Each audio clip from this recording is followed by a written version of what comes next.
Good evening, this is Shae Davis. Welcome back, welcome back, welcome back. If you're new to the channel, go ahead. We're going to handle our business first. You're going to go ahead and subscribe, hit that notification bell, and hit that like button. Tonight, we're going to talk about cheaters. And I want you guys to know, I was watching something else, and it just came to me. People think that there's always something they did to make a cheater cheat. No, some people are just low down. I mean, some people are just like that. They just want to cheat. They want to have more than their share of everything in life. And so I just think when you're talking about a cheater, it's just somebody who really want more just because they can do it. And it has nothing to do with their partner. It has nothing to do with how much you clean up, how many children you have, how much loving you giving them. It has nothing to do with any of that.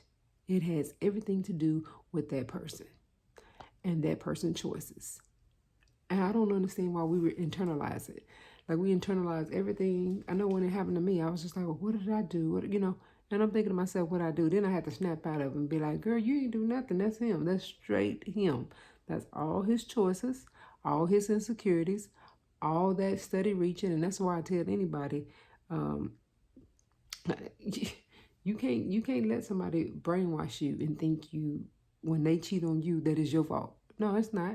It's completely their fault. And if they're not man or woman enough to handle that and own it, then that's not the place where you need to be. As a matter of fact, even if they did that to you, that's not the place you need to be, in my opinion. I mean, I know some people make it work and work it out.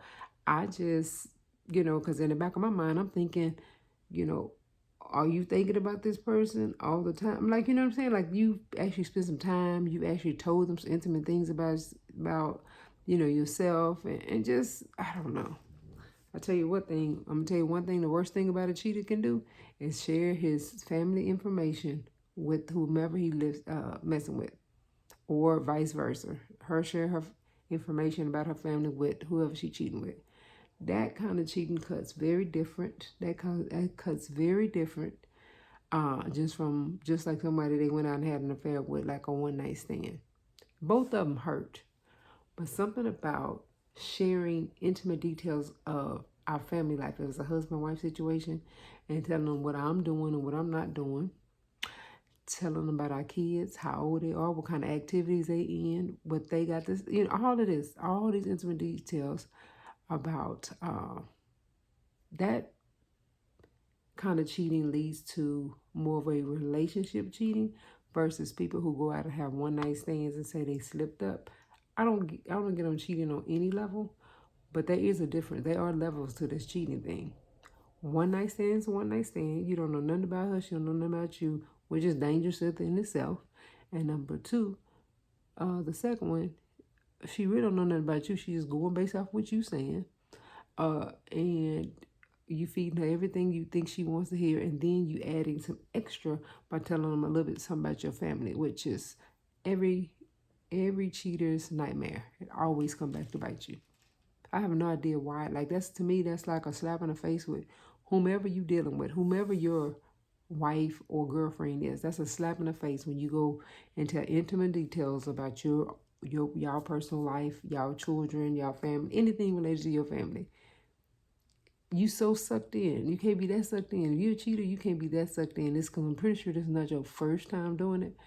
But I guess it's part of your story and how you make those who you trying to cheat with believe you. I don't know. I'm not that big on cheating. So I don't understand the psyche of it, but I tell you this, I have been on the other side of it, the receiver on it more than one time. So as a girlfriend and as a wife. So I just tell you this, honey, don't let him don't let him or her, whoever you're dealing with, don't let them make you think that that's your fault. It's had nothing to do with you. That's their low self-esteem.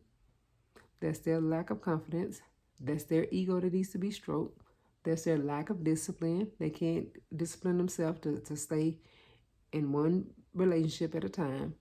That's all of that is on them. That it has nothing to do with you. So when somebody's trying to convince you that it's your fault that they cheating, the devil is a lie. And please remember that. So I would say if you find yourself in that position, I'm sorry that you're in that position, but everything's for a reason.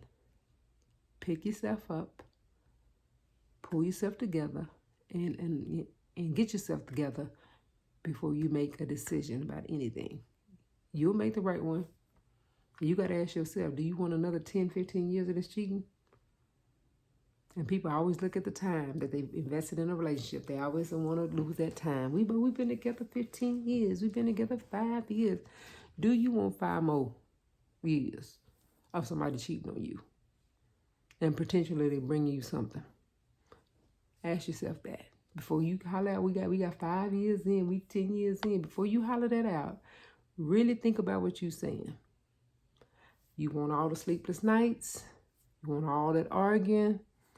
Do you want all of that mistrust and worrying and wishing that he'll act right?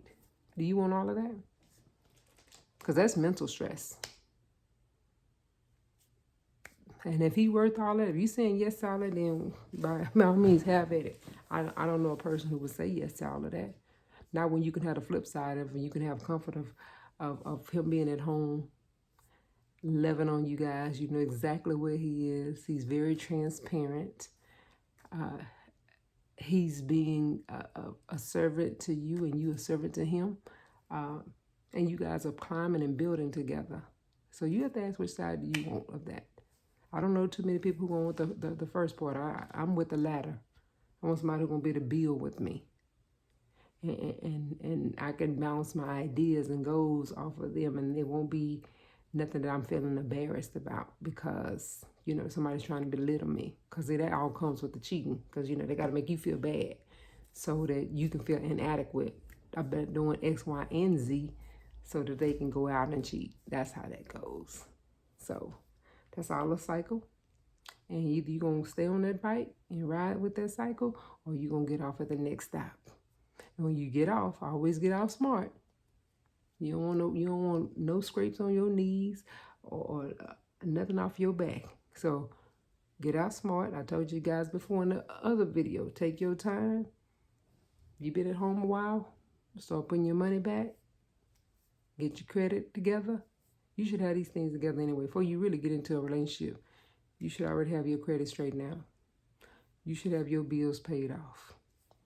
So when you get into it, a relationship, that's just you and him and bills that y'all made together.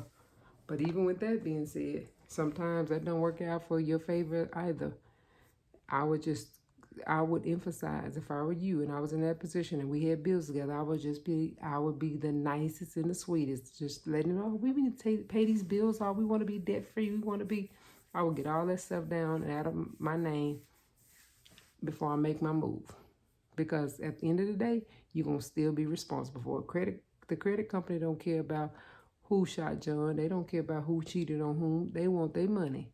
And when they don't get it, that's going to go negative against your credit. So my thing is just get out smart if you plan on get out. And if you're going to stay, then, you know, blessings to you.